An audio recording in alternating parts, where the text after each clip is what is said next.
What's up, everyone? Today I want to talk to you guys real quickly about finding your destiny in terms of your career. Now, this is a very overarching topic that I think gets very complicated, more than you think. But here's one little tip that I think will help anyone watching out there who is starting out, getting along in that journey, or someone 10, 20 years down that line, or maybe just a high school, middle school student who um, wants to get ahead of the game. This is about building on your strengths. There's a managing guru. His name is Peter Drucker, and that's one of his central concepts that he always says in his books: build on your strengths, not your weaknesses. He says another thing that's quite profound too, which is most people don't know what their strengths are, and most people don't know what their weaknesses are. I think the way he worded it was even more profound. It was like, most people think they know what their strengths are. Most people are usually wrong.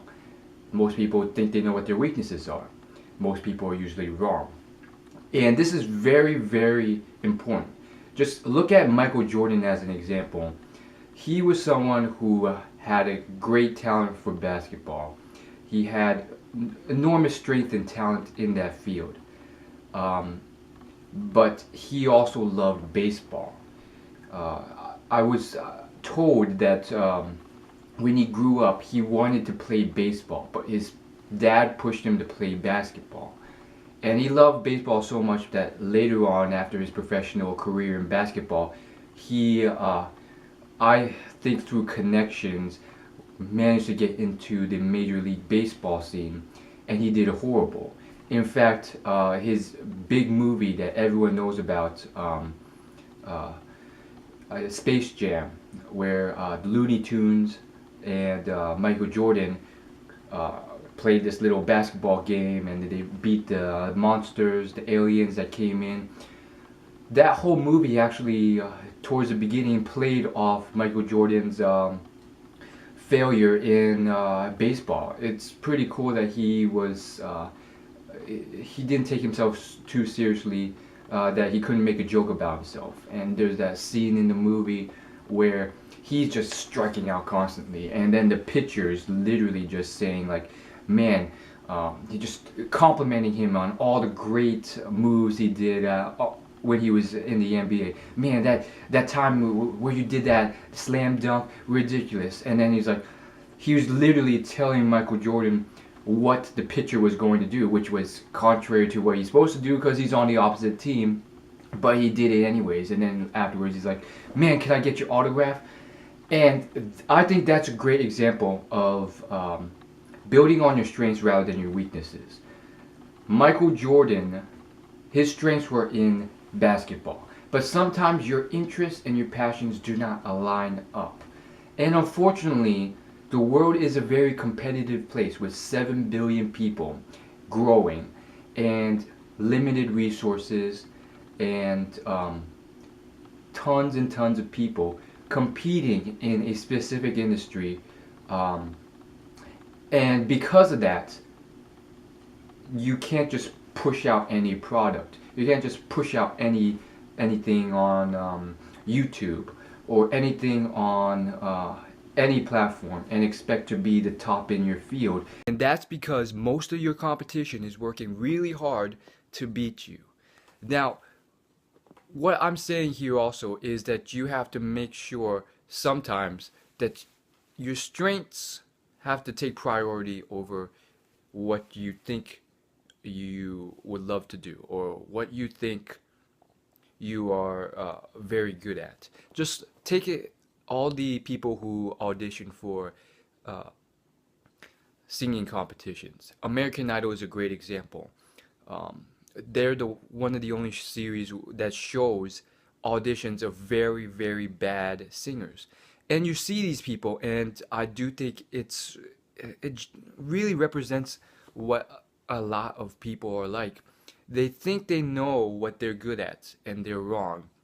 And these people, they're almost like they're seeing through um, a distorted lens. They literally think that they sound amazing, but there's something going on between what comes out and what goes into their brain. And some people, myself included, think I genuinely believe that perhaps some of these people don't really understand that they are not that good. They literally believe that they're good singers, and they'll come onto these shows and they'll be screeching and hollering, and there's that's just how it goes. And so sometimes you do have to build on your strengths, but I do think that as a species, as the current state of the world is, um, there's also a lot of potential nowadays with technology and everything. If you're watching this video, you probably have a lot of opportunities to grow certain things that you don't know are your strengths, to either provide a profitable income stream or just build off of and create a large following or whatever it is, or impact the world much larger than you think you can. Um, I guarantee you there's so many stories of this on YouTube, which is probably what you're watching this video through. YouTube is a great example. There's so many people of all ages who have had hobbies and uh, things from sewing to deep knowledge on an obscure topic like doll collecting or stamp collecting to wine. And what they found is that their constant hobby, after a extended period of time, has caused them to have a very honed skill from all that time of practice and knowledge and experience in that topic, which has allowed them to present that as free value on YouTube or anywhere else and create a career out of it. So I think another huge point is that, um, and I think they're crucial. First point is, make sure whatever you do, you spend a lot of time doing it, because the world is set up in a way where sometimes due to competition, sometimes due to just how it works, you need to put in a lot of time, hours per day for years, to create a certain amount of knowledge in the skill in order to present it as value for someone else.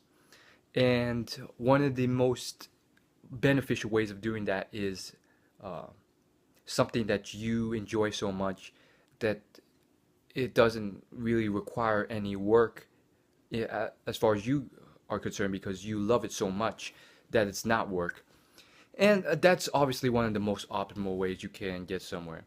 The other thing, though, is the fact that uh, you have to hone in on certain things, because due to our limited time on Earth, especially when it takes 5 or 10 years to really hone in on a topic or skill to become the best in a field, um, you don't have that much time in your life to keep flipping around.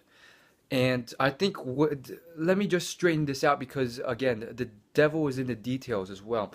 A lot of people in school and university, they're so concerned about this that they keep switching from topic to major, 12 or 15 times, because they're so scared that they don't know what they're doing. And by doing so, they're actually doing what um, is they're doing exactly what they're scared of doing.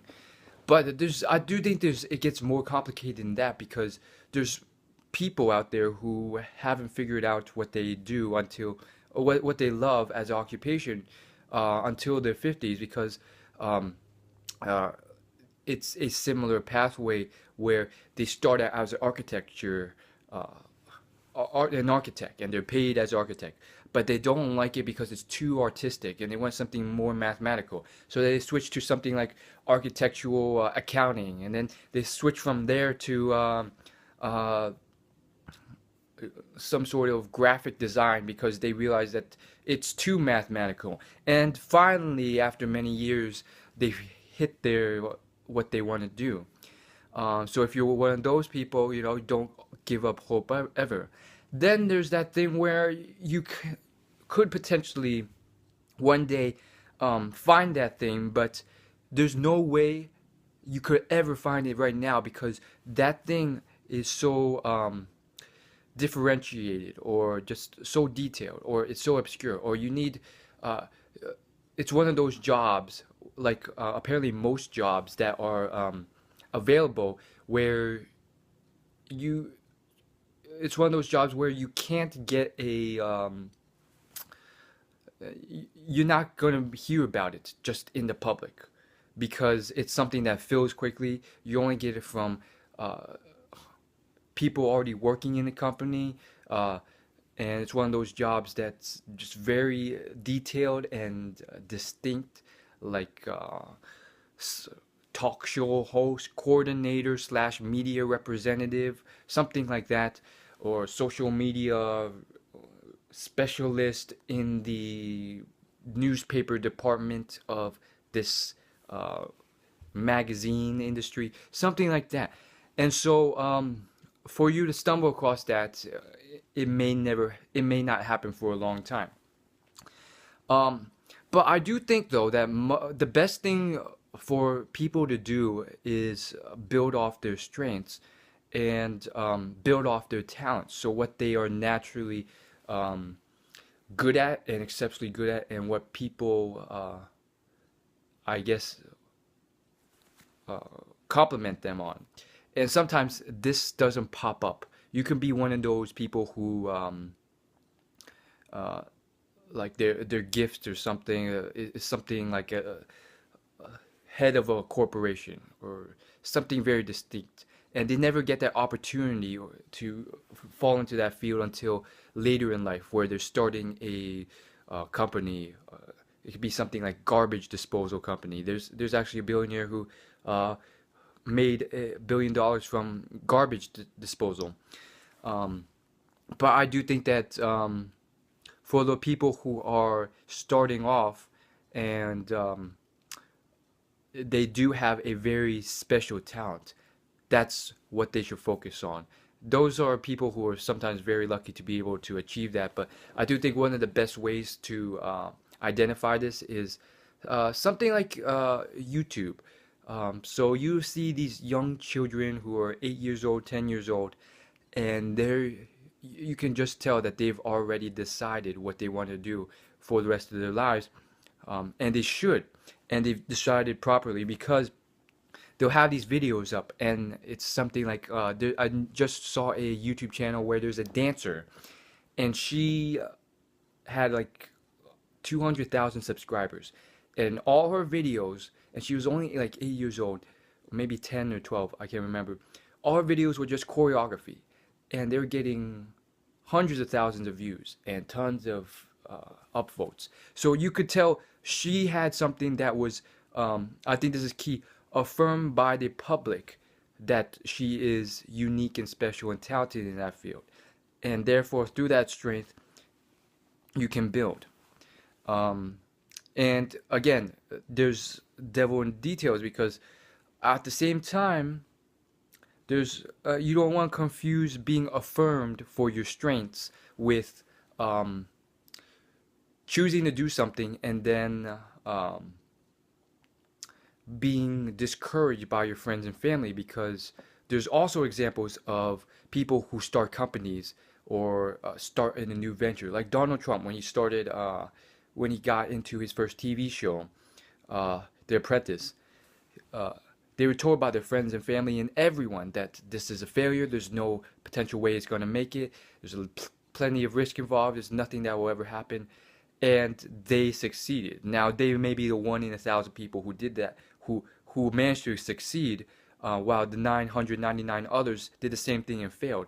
But still, it's in terms of that field, it's almost like a prerequisite. You have to sort of tune out everyone else and just go for it.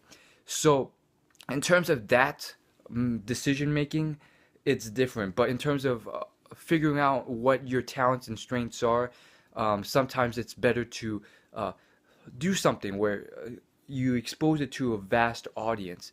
And because that audience has no reason to decide whether or not you're or lie to you and say you're good when you're not. And it's not your friends and family who just want to please you by saying you're great at something. You get a real objective opinion on what you're talented on, uh, in terms of what you release, of course. If you only release crappy stuff, they're only going to tell you you're crappy, you're not that good at this. Um, and finally, as a disclaimer, all this takes a lot of hard work, diligence, you know, perseverance, grind, and it's not easy. Um, a lot of people think becoming a millionaire is easy. A lot of people want to become a millionaire, but a lot of people don't want to put in the work and effort that it takes. A lot of hard work and grind come into it. And what you're seeing is that more and more people, as a percentage of who become millionaires, were not millionaires when they started out. So what you see as a trend is that generally the self-made millionaire group is going up dramatically, which means there's a lot less inheritance and a lot more working hard and grinding it out for it. In fact, the person who started, well, not started, but grew the McDonald's to become the billion-dollar corporation it was, he made a book, and the title of the book is actually Grinding It Out. And you'll see this a lot. There's quite a few books from millionaires, and a lot of the titles are also along these lines. Like I can't remember exactly what they are, but a lot of them are like uh, "When I Stop Talking, You'll Be Dead." I'll be dead, or uh, "Back to Work." That's Bill Clinton's book title. Stuff like that. So you can see a lot of them put in a lot of hard work. Um, so that's all we want to say in a nutshell. Thank you guys for watching. As always, hit the like button if you like this video. Hit the subscribe button if you like this sort of content. Leave a suggestion in the comments. I'll see you guys later in my next video.